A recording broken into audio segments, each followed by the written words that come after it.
Capítulo 13. O armazém. Ficamos acordados e atentos naquela noite que parecia nunca chegar ao fim.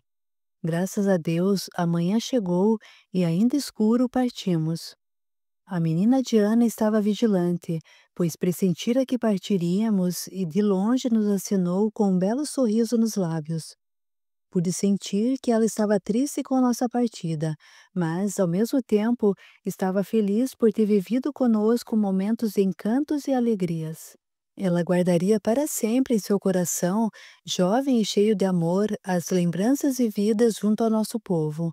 Em meu íntimo pensei: que Deus te abençoe, menina Diana, tu serás feliz. Pegamos a estrada. Viajamos por longas horas. Paramos para nos alimentar e aos animais, e aproveitamos para descansar um pouco antes de continuar nossa caminhada. A noite chegou. A estrada formava um quadro lindo, uma reta que parecia não acabar. Nossas carroças seguiam uma atrás da outra, uma dando força para a outra. Representavam a união de nosso povo. O céu estava bonito e firme, sem sinal de chuva, e isso era bom, pois viajar com chuva em determinadas estradas era ruim e desconfortável. Viajamos a noite toda e pela madrugada resolvemos parar para descansar mais um pouco. Paramos em um lugarejo onde havia pessoas muito esquisitas e estranhas. Quando lá chegamos, sentimos que todos se escondiam de nós. Alguns armazéns do lugar nem abriram as portas. Pensei, interessante, saímos de um lugar onde as pessoas eram simpáticas e amáveis conosco e aqui todos fogem de nós. Eu me sentia mal por sermos tão discriminados, pois todos somos criaturas de Deus e perante Ele somos iguais. Não existem diferenças. Procurei me acalmar porque sabia que não ficaríamos ali. Só paramos para descansar e logo seguiríamos viagem em nome de Deus e de nossa protetora. Estávamos loucos por um banho, mas teríamos de nos contentar e lavar o rosto, e estava de bom tamanho, porque precisávamos usar a água de nosso reservatório, que estava destinada para nossa alimentação e para matar a sede. Por perto não havia nenhum riacho e ficaria um pouco difícil arrumar a água para nos banharmos, principalmente por ser aquele povo tão estranho que não chegava perto de nós nem por curiosidade. Felizmente, aquilo não nos aborrecia, pois isso já nos acontecera tantas vezes que uma a mais não faria diferença. Seguiríamos nossa vida e pronto. Fizemos uma fogueira, assamos carne e algumas castanhas que seriam nosso alimento.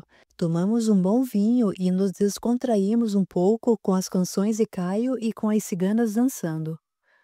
Rosália veio conversar um pouco comigo, trazendo em seus braços a minha neta, Mirtes, que sorria a todo instante. Muito bom ser criança, pois criança não se preocupa com nada, não está nem aí para os acontecimentos da vida, e acho que é por isso que anda sempre sorrindo. Benditas sejam elas, pois não existe nada mais puro que a sua inocência e sorriso. Rosália se aproximou de mim e Mirtes logo estendeu os bracinhos para que eu a segurasse. Confesso que fiquei muito feliz com aquele gesto de minha neta. Rosália também até parecia ser a avó dela. Um dia, ela me perguntou se poderia ter a liberdade de chamá-la de neta, pois considerava Sheila como sua sobrinha e se orgulhava muito dela.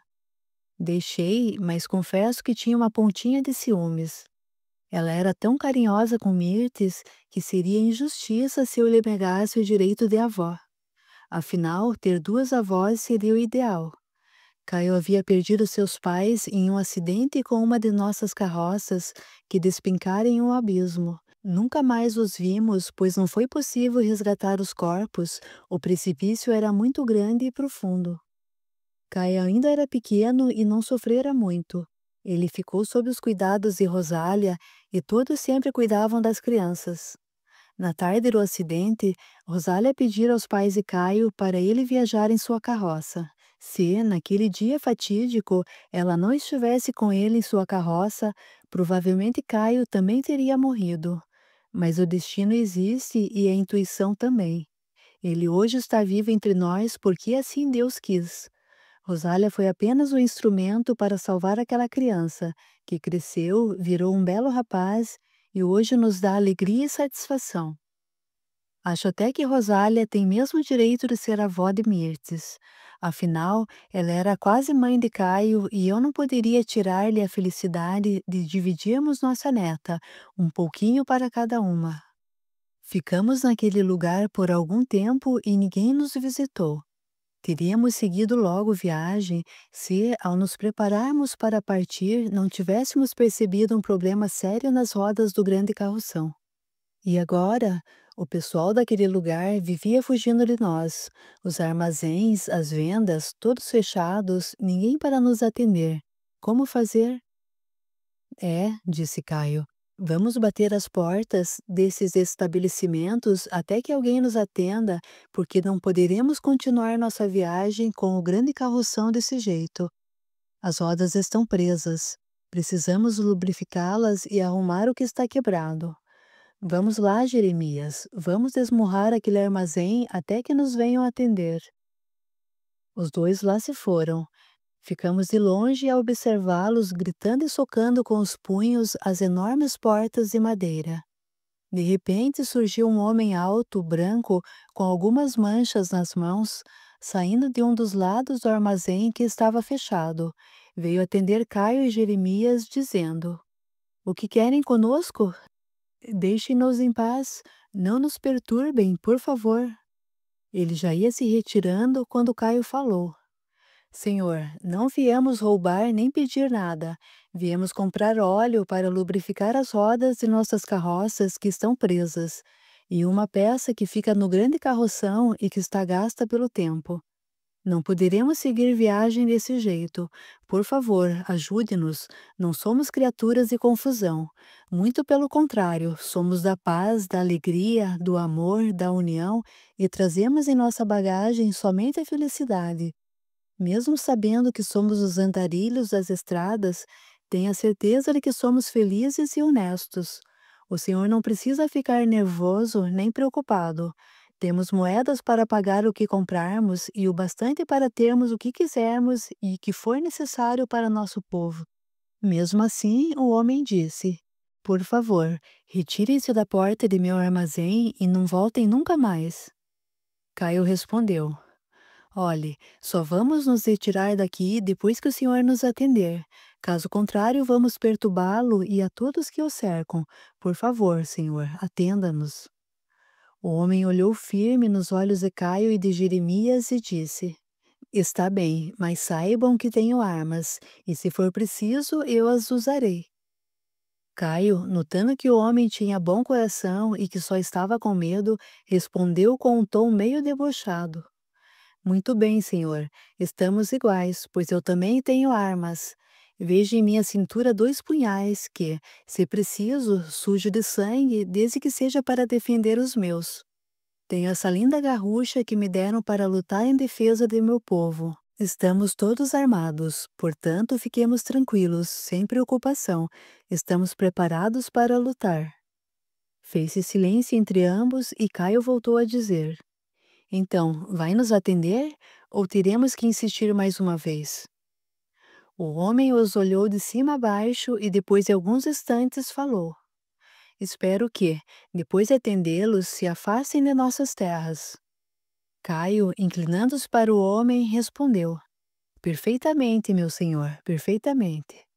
O comerciante, então, abriu as portas pela metade e eles entraram no armazém, tendo que curvar o corpo para não bater com a cabeça na porta. Pouco depois, após comprarem tudo o que precisavam e mais alguns utensílios, eles saíram, carregados de mercadorias. O mais interessante é que o homem, ao fechar as portas, já mais simpático, falou: Agradecidos, ciganos, tenham uma boa viagem e que Deus e Jesus os protejam. Se lembrarem de algo mais em que eu possa servi-los, podem me chamar que eu os atenderei de bom grado. Vão com Deus e a Virgem Maria, Mãe do Cristo Jesus. Caio, então, respondeu: Ele está sempre conosco, Senhor, e é por isso que somos felizes. Adeus. E se afastaram com um sorriso de satisfação. Caio e Jeremias cuidaram de tudo, e após algumas horas de trabalho, revisaram as nossas carroças e seguimos viagem. Na hora em que estávamos saindo, as janelas se abriram e até o dono do armazém abriu as portas. Dessa vez, todos acenaram para nós, ou melhor, para Caio e Jeremias, que sorriam com ar de satisfação e deboche. Capítulo 14. A chegada à fazenda. Carroças na estrada, nossa vida é assim.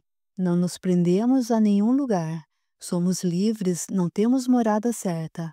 Gostamos de caminhar e de andar pelas estradas. Que Deus e nossa protetora nos acompanhem, protegendo-nos dos males que porventura possam prejudicar-nos. Nessa viagem, novamente, uma de nossas ciganas estava perto de ter uma criança. A viagem teria que ser tranquila para tudo dar certo e para que Virgínia conseguisse ter seu bebê com tranquilidade em nosso próximo acampamento. Andamos mais uns 2 dias até que chegamos a uma cidade muito povoada. Gente muito alegre habitava ali. O céu estava bonito e já eram quase 3 horas da tarde quando chegamos. Caio preferiu procurar um lugar mais afastado para que ficássemos mais à vontade e sem muito contato com o povo do lugar. Andamos mais um pouco e avistamos uma linda fazenda num lugar plano, cheio de grama verde, que muito nos alegrou. Achamos que ali seria impossível ficar, mas Caio, muito determinado, fez contato com o dono do lugar, que nos atendeu muito bem, coisas do próprio destino.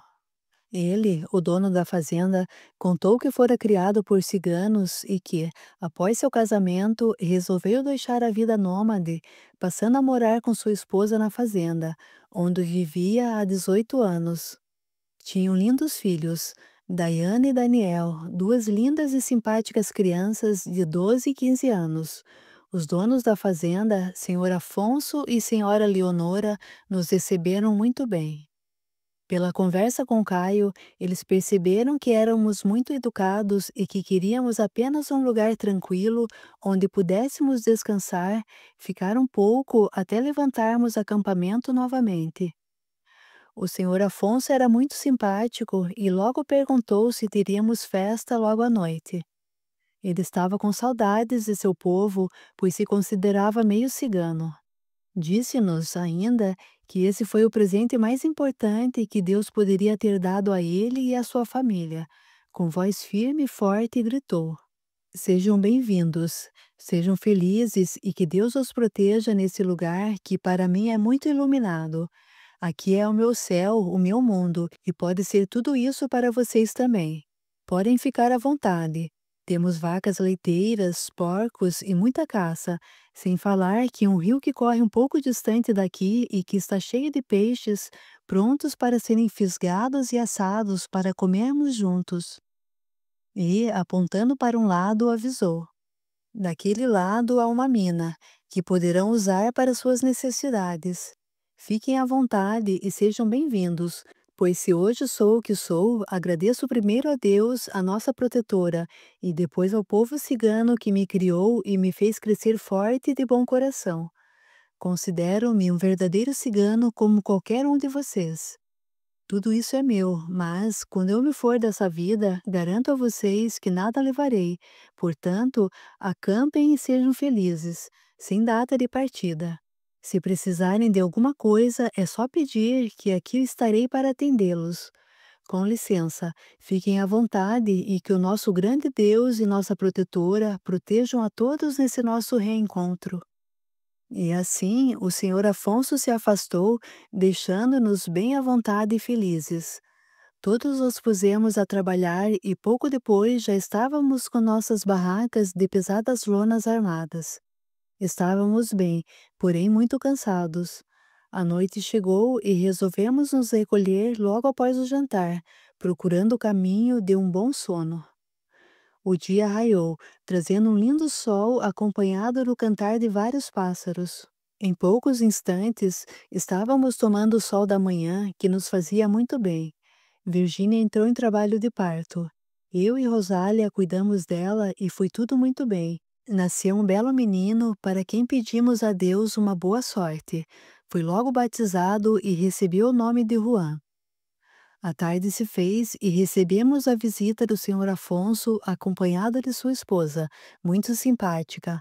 Ela era alta e usava longas tranças, uma de cada lado, com um bonito laço de fitas nas pontas. Senhor Afonso veio dar as boas-vindas a Juan, que acabara de nascer, e deu-lhe de presente 4 moedas de ouro. A senhora Leonora trouxe uma linda toalha perfumada da cor azul claro. Foi servido a eles dois um bom vinho e, com muita descontração, conversamos até quase a noite chegar.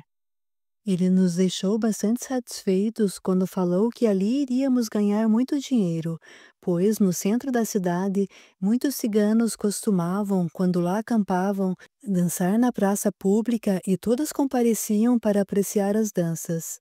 Se quiséssemos, ele nos daria total ajuda para também dançarmos e ganharmos nossas moedas. Isso muito alegrou nossas ciganas e deixou Sheila entusiasmada, pois ela adorava dançar e era por meio da dança que vinha sua ajuda e contribuição para a família. A noite chegou e fizemos uma bela festa para comemorar a chegada àquele lugar, onde fomos recebidos como reis e rainhas. Fizemos nossa fogueira e dançamos em volta dela até não aguentar mais, pois estávamos felizes, tranquilos e despreocupados. Aquele lugar parecia um paraíso. O senhor Afonso veio estar conosco. Ele veio vestido a caráter, como nós nos vestíamos desde há muito tempo. Não ficou um minuto sequer parado. Dançou com todas as ciganas do acampamento como se fosse um verdadeiro cigano. A esposa o assistia com muito orgulho. Comemos, dançamos e bebemos muito naquela noite. Depois, um pouco cansado e com a respiração ofegante, disse-nos: Permitem-me convidar amigos para nos assistir na próxima noite de festa? Eles com certeza trarão moedas para ajudar no sustento de suas famílias. Vocês me permitem trazê-los? Respondemos que sim, que seria uma honra para nós, é claro. Ele se despediu de nós e se foi, feliz da vida, abraçado a sua esposa, também muito satisfeita. Ela era muito bonita e aquela noite estava ainda mais. Ficamos a sós e Sheila, muito feliz, aproximou-se de mim e de Rosália e com alegria nos disse: Sinto-me muito feliz, mas tenho a impressão de estar sendo vigiada todo o tempo. Às vezes, sinto que alguém está perto e quando olho não vejo nada. Rosália olhou firme para mim. Assustamo-nos com o comentário de Sheila. Depois que ela se foi, conversamos um pouco sobre o assunto. Rosália, parecendo assustada e muito nervosa, falou: Temos que andar em grupo e não devemos deixar ninguém sair daqui sozinho. Essa terá que ser uma ordem que deve ser respeitada, pois noto que estamos sendo seguidos já há bastante tempo e devemos ficar alertas. Fiquei preocupada e disse a Sheila que não se afastasse de maneira nenhuma sem estar na companhia de algumas das ciganas do acampamento. A mina d'água era um pouco distante, o rio era mais longe ainda e não seria necessário usá-lo, pois tínhamos água suficiente para nossas necessidades. Também, quando fôssemos à cidade, deveríamos ir todos juntos, assim não correríamos risco de ser atacados. Interessante que eu não conseguia esquecer o acontecido na estrada com aqueles homens horrorosos que nos seguiram uma vez. Ficou tudo muito marcado na minha memória. Depois de tudo resolvido, fomos para nossas barracas dormir e descansar. A manhã chegou bastante ensolarada e todos estavam muito bem. Era um belo dia de sábado. O senhor Afonso apareceu já bem cedo para nos presentear com verduras e legumes fresquinhos que ele mesmo acabara de colher. Bastante orgulhoso, entregou-os a nós, dizendo: Bom dia, meus irmãos. Espero que tenham descansado bastante, pois venho convidá-los para visitar a parte central de nossa cidade e mostrar para o povo deste lugar as danças e a alegria cigana. Pois, apesar do trabalho do dia a dia, precisamos nos divertir um pouco para esquecermos os problemas, não é mesmo? Não estou falando de mim, pois graças a Deus sou um cidadão feliz sem nada para reclamar. Falo do povo desta cidade, pois aqui não há divertimento, e todos ficaram muito satisfeitos com sua presença. Por isso, venho fazer a todos o convite para essa noite dançarmos na praça. Estamos combinados? Concordamos, é claro, moedas chegariam a nossas mãos e precisávamos delas para nossa manutenção. As ciganas ficaram muito animadas.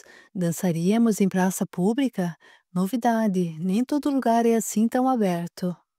Após o senhor Afonso afastar-se, Caio, muito observador, disse-nos: ele parece mais um cigano do que um cidadão comum do lugar.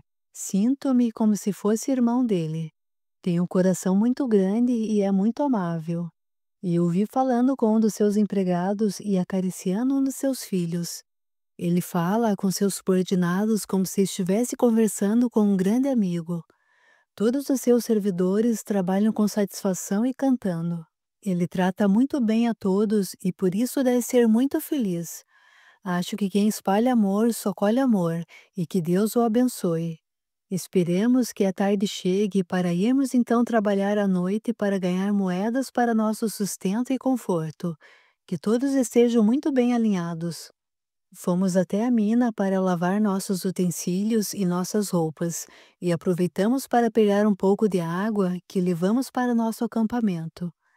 Voltamos felizes, pois nos divertimos muito com as brincadeiras nas águas limpas e tranquilas da fonte, naquele lugar que parecia mais um paraíso do que este plano terra. Fizemos nossas comidas, cantamos, divertimos-nos bastante e fomos descansar um pouco para estarmos bem dispostos para a noite, que prometia ser muito boa e divertida. A tarde se fez e tratamos de nos arrumar e ficar elegantes para nos apresentarmos, com o senhor Afonso ao pessoal do lugar. Capítulo 15. O medalhão. Caio estava muito bonito, vestido com calças pretas, camisa de seda branca, botas pretas e couro, lenço e faixa na cintura da cor vermelha, onde segurava seus punhais que brilhavam, como sempre, pois ele era um homem muito caprichoso. Sheila o acompanhava com seu lindo vestido colorido, com um belo decote que acentuava a beleza do seu lindo corpo. Seus cabelos negros e soltos lhe cobriam os ombros. Seu chale amarrado à cintura dava-lhe ainda mais beleza e elegância. Todos estávamos muito bem e muito felizes.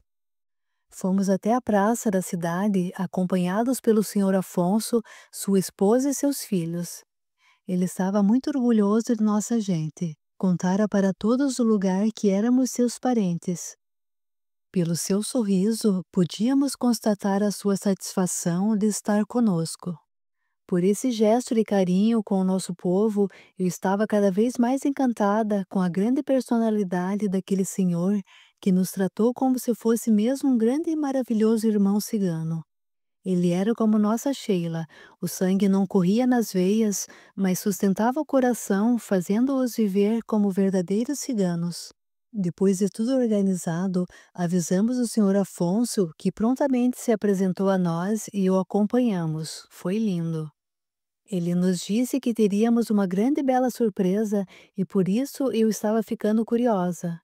O lugar era um pouco distante, mas foi maravilhosa a nossa caminhada até lá. Quando chegamos, emocionamo-nos muito. O senhor Afonso armara, em plena praça, a sua grande carroça cigana para nos presentear, mostrando assim a sua grande presença junto ao nosso povo. Ele fez tudo para que fosse realmente perfeito e pudesse nos agradar. Mandou assar carne, castanhas, preparou um barril de vinho para servir a nós e ao pessoal do lugar, que aguardava impaciente a nossa chegada para dançar. Tudo estava perfeito, a noite estava linda, com o céu coberto de estrelas. A carroça estava toda enfeitada com fitas coloridas, flores e uma bela cortina impedia que víssemos o que estava dentro dela. O senhor Afonso falou algo em segredo para Sheila, que, após falar ao ouvido de Caio, foi acompanhada pelo senhor Afonso até a carroça, subindo pelos degraus até o seu interior. Pouco depois, ele saiu sozinho, deixando Sheila lá sob o olhar de seu esposo, que já sabia de tudo. Caio começou a tocar seu violino e todos ficaram parados ouvindo suas canções. De repente, ele tocou bem devagarinho e ouviu-se o barulho de pés sapateando que, percebia-se, vinha da carroça. Era Sheila. Abriu-se a cortina que cobria a entrada da carroça e lá estava ela, de costas, dançando, marcando o compasso da música, batendo forte com os pés no chão. Ela dançava com um olhar sério, firme e forte. Só conseguia olhá-la nos olhos quem realmente tivesse o coração limpo, pois ela trazia no seu olhar a cobrança da dignidade, da lealdade e, ao mesmo tempo, a sensualidade do amor e do mistério. Nunca havia presenciado Sheila dançar tanto quanto naquela noite. Ela dançava lá, em cima da carroça que havia sido preparado só para a dança. De cada lado havia duas grandes tochas que davam um visual muito grande à minha menina, que, além de linda, trazia nos lábios o mais belo sorriso que uma mulher poderia ter. Caio tocou mais forte uma canção e Sheila desceu as escadas da carroça e dançou no meio do povo, que assistia a tudo sem quase respirar. Tão lindo era o espetáculo. Depois de alguns instantes, ela voltou e só ouviu então o barulho das moedas que caíam no chão da carroça. Foram muitas as moedas que Sheila ganhou naquela noite. Ela estava suando e isso fazia com que o seu corpo brilhasse no refletir da claridade das tochas. Depois, as outras ciganas de nossa tribo acompanharam Sheila no grande espetáculo. O senhor Afonso, muito emocionado, a tudo assistia e depois de um longo tempo após a apresentação de nossas ciganas e ciganos, enquanto todos se deliciavam com as comidas e bebidas que eram servidas com grande fartura, ele subiu ao alto da carroça e disse a quem ali estava assistindo à festa, com grande entusiasmo: Meus amigos, nunca escondi que eu, Afonso de Riena, fui criado e educado por esse povo, e por isso sinto-me como se fosse um verdadeiro cigano. Sempre tive orgulho por ter sido adotado por pais ciganos, mas assim que me apaixonei e me casei com a linda mulher que aprendi a amar e amo ainda mais a cada dia, passei a viver com pessoas iguais a vocês. Mas nunca deixei de ser cigano. Muito bem. Hoje vou mostrar a todos que não carrego nas veias o sangue cigano, mas o carrego no coração e na alma. Vou mostrar e demonstrar o meu amor pelo meu povo através da dança. Convido para dançar comigo a cigana Sheila. O senhor Afonso, que era um homem alto, forte, moreno, estava vestido com calças pretas e camisa vermelha com uma estampa muito bonita, botas pretas de couro verdadeiro, e no pescoço trazia uma medalha que lhe fora dada pelo cigano que o criara. Quando vi aquela medalha no seu pescoço, pude observar que ela me era conhecida. Tive uma sensação estranha, mas fiquei quieta, deixando para ver de perto, depois da festa, a medalha que me parecia familiar. Na cabeça, ele trazia um lenço liso de cor vermelha, enfeitado com várias moedas douradas que brilhavam à luz das tochas, e usava também uma bela argola de ouro na orelha esquerda. Ele deu a volta até os fundos da carroça a passos lentos e pesados e de lá começou a sapatear, marcando forte. Caio, observando, esperava sinal para começar a tocar, acompanhando o compasso marcado pelas batidas das botas no solo daquele grande carroção que era do próprio senhor Afonso. Sheila se colocou no primeiro degrau da escada, esperando o sinal para subir e acompanhá-lo na dança. Ele continuou a dançar, batendo forte suas botas que marcavam a canção que Caio tocava. De repente, já bastante suado, tanto que, ao dançar, espalhava suor ao seu redor, quando balançava forte sua cabeça com seus longos cabelos encaracolados, que nesse dia deixara soltos, ele fez um sinal para Sheila, que subiu os degraus suavemente, bem devagarinho, degrau por degrau, marcado pelo compasso das botas do senhor Afonso, que esperava por ela no fundo da carroça, de costas. Ela chegou até ele, tocou seu ombro e ele, bruscamente, se voltou, passando a mão pela sua cintura. Os dois eram uma demonstração de amor e de carinho pelo meu povo. dançando como se ambos fossem ciganos de sangue, e o eram, mas pela alma e pelo coração que os comandavam a cada passo que davam por meio da música que Caio tocava.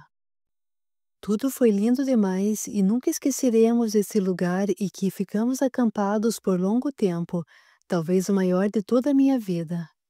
Éramos tratados com carinho e respeito por todo o povo daquela pequena cidade, um lugarejo que mais parecia habitado por ciganos, pois todos eram totalmente simpáticos com todos nós. Tenho a impressão de que o senhor Afonso, por ser o manda-chuva do lugar e por ter sido criado pelo meu povo, conquistou com seu carisma a confiança daquela gente, agindo como um verdadeiro cigano e sendo respeitado como se realmente o fosse. Já era quase manhã e todos ainda estavam bastante animados, assistindo a tudo sem se cansarem, quando resolvemos partir para o nosso acampamento juntamente com o senhor Afonso e sua esposa, que dessa vez nos acompanharam dentro de sua própria carroça, levada por um lindo animal que, segundo ele, era de raça pura, chamado Raio de Sol e que era muito bem tratado. Chegamos a nosso acampamento cansados, mas muito felizes. Sheila dividira as moedas entre todas as ciganas que alegremente as guardaram em suas sacolas e que certamente iriam fazer belas e boas compras nas vendas da cidade. Fui descansar, mas não consegui esquecer o grande medalhão pendurado por uma grossa corrente de ouro no pescoço do senhor Afonso.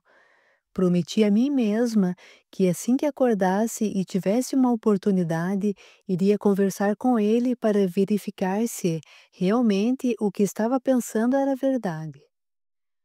Quando, lá pelas 11 horas do dia, resolvi ir até a casa dele, encontrei-me com Rosália, que ia para a mina d'água. Ela me deu bom dia e disse-me: "Deves estar cansada, pois não conseguisse dormir direito, não é mesmo?" Respondi: "É, não dormi nada, não consegui. Estava e estou muito curiosa e pensativa." Rosália respondeu: "Não fiques mais curiosa, pois daqui a pouco terás a resposta do que queres saber e vais ficar muito feliz, pois tuas suspeitas são reais e verdadeiras, e não são coisa de sua velha cabeça, minha doce e querida irmã. Daqui a pouco nos encontraremos." Ela seguiu para a mina d'água e eu pensei: ela é mesmo a mais adorável bruxinha, como eu a amo. De repente, meu coração bateu mais forte ao entender o que ela me falara.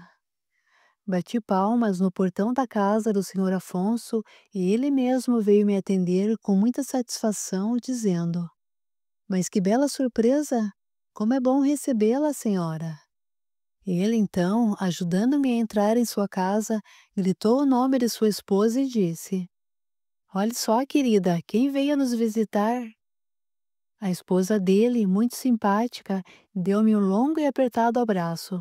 Sentamos e depois de uma longa conversa, ele me perguntou: "Conte-me, o que a trouxe aqui, minha grande e estimada irmã cigana?" Eu então lhe respondi: "O que me trouxe aqui foi o medalhão em seu pescoço." "Ah", disse-me ele, "mas eu quase não o uso. Ele me é de grande estima, foi um presente que ganhei e que guardo com carinho, pois representa o meu talismã." "Poderia me dizer de quem foi?" perguntei-lhe. Ele me respondeu, emocionado, que eu ganhara do seu pai cigano quando saíra do acampamento para se casar. "E qual o nome do cigano?" "Meu pai cigano se chamava Juanito", respondeu. Quase desfaleci. Aquele senhor que estava à minha frente fora criado pelo irmão de Orlânio. Todos naquela família tinham um medalhão igual e eu o reconheci por ter tido Orlânio em nosso acampamento como nosso conselheiro e senhor. Quando eu trouxe Sheila para ficar comigo e meu povo, Orlânio havia contado que seu irmão, Juanito, criava em seu acampamento um menino que era órfão de pai e mãe e muito sofrido, pois fora rejeitado pelos tios que o deram para ser criado pelos ciganos. O medalhão de Orlânio encontrava-se agora com Caio, a quem ele o entregara antes de morrer, e foi nesse lugar que os dois se encontraram. Ficamos muito emocionados e comentamos que o mundo é mesmo muito pequeno. A vida nos traz, através do tempo, grandes recordações e surpresas, umas agradáveis, outras não, mas ela é assim. Contamos velhas histórias, demos grandes gargalhadas e nos divertimos muito, pois o senhor Afonso era um homem que estava sempre de bem com a vida e muito bem-humorado. Dificilmente alguém poderia vê-lo triste. Sua esposa também era bastante alegre, não tanto quanto ele, mas era uma pessoa maravilhosa que também adorava o nosso povo. Ela nos disse que achava que em outras vidas teria sido uma cigana por gostar muito do nosso povo e que Deus a presenteara dando-lhe um marido quase cigano, o homem mais amado do mundo. Muito bom ter ouvido palavras tão sinceras e de coração, pois parecia que tudo o que ela falava vinha direto da alma. Noites iguais àquela do dia anterior aconteceram várias vezes e quase enriquecemos lá, pois conseguimos guardar muitas moedas e armazenamos muitas coisas em nossos carroções.